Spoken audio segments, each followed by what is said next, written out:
Well, my choice for Accolades is Tony McPhee. He's a guitarist for the Groundhogs.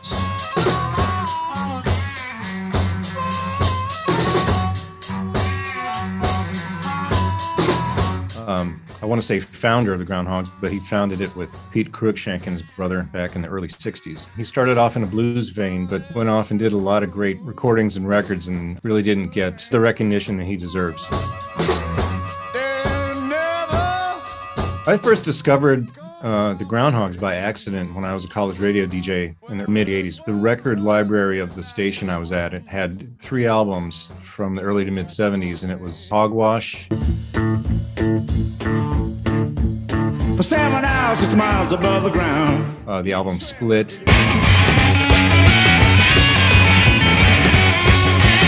And this album called Who Will Save the World, The Mighty Groundhogs.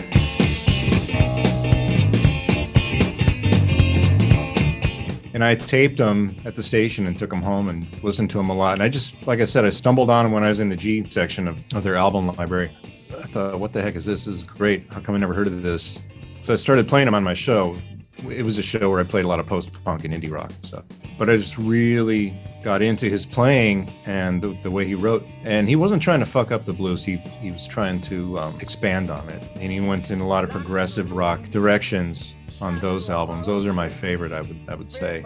They started off backing up John Lee Hooker back in the mid-'60s. He did other things in between that time. The Groundhogs are sort of an on and off project, I think. He had a great project called Herbal Mixture from '66, which is more of a psychedelic sort of creation. They had a great ballad called Please Leave My Mind. I see your face in my mind. Seems you're looking straight through me. That was really great. It doesn't sound like the Groundhogs at all, but it shows his knack for catchy tunes. For me, it's very difficult to distinguish a song from who is playing what.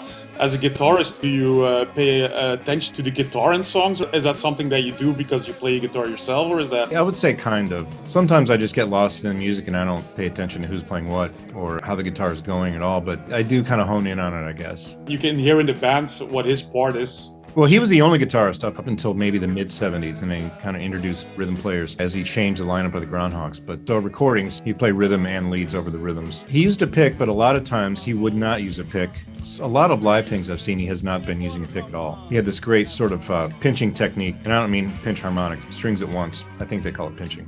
Really great styles of playing, and he liked to get really wild with a whammy bar and using a slide.